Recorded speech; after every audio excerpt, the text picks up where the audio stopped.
Nataony alakamisy fatelo amby roapolo ny volana marsa teo ny fiaonambean'ny mpiasan'ny ministeran'ny fambolena sy ny fiompiana na ny staff izay natrehan'ireo taleparitra manerana ny faritra telo amby roapolo sy ireo tetikasa sy fandaran'asa izay miara-miasa amin'ny ministera. Teto amin'ny kifama JR Nanisana no nanaovana ny fiaonambe izay fafanao isa-taona kanefa notsindriana manokana fa fiaonana miavaka ny tamity.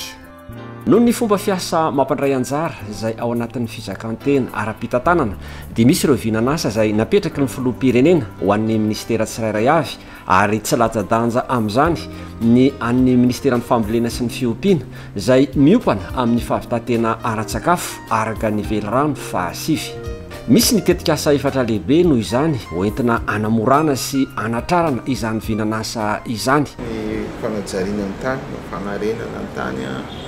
ny resaka lemaka voatondraka ny aménagement sy réhabilitation périmétrique dia ao ihany koa ny déploiement ny projet titre vert au niveau national zay programme lehibe faharoa. Ny fahatelo dia mikasika ny fitsinjarana na fizarana ny hanampamokarana sy ny fitaovam-pamokarana na ny programme national na intrants ary ny faefatra dia mikasika manokana ny programme national amin'ny fambolena ireo sakafo foto-tsakafo malagasy ankoatran'ny vary izay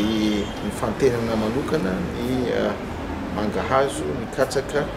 vomanga ary ny apemba sy ny bajiry. Fomba iray entina ambolena ireo vokatra ireo ny fitsinjarana azy manerana ny faritra arakaraka ny toetany mampiavaka ny faritra tsirairay avy. No amafisiny misy ny fambolena sy ny fiompiana nandritra ny fanadihadiana natao taminy ny hoe na misy aza ny atrikasa vaovao dia mbola mitohy hatrany ireo asa lehibe efa natomboka sy nosiniavina niaraka tamin'ireo tetikasa sy vinan'asa lehibe manerana ny nosy. Yainga zany zao miaraka amin'ireo taleparitra rehetra izay tonga eto telo amby roapolo sy ny ireo tale rehetra ara-teknika amin'ny central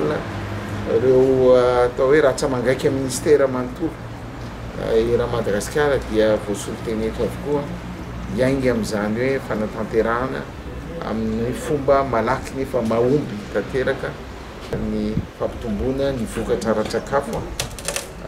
fiompiana sy fambolena. Mbola mitohy ny zoma efatra amby roapolo marsa moa izany fivorian'ireo raha tsamangaiky ny ministeran'ny fambolena sy ny fiompiana izany.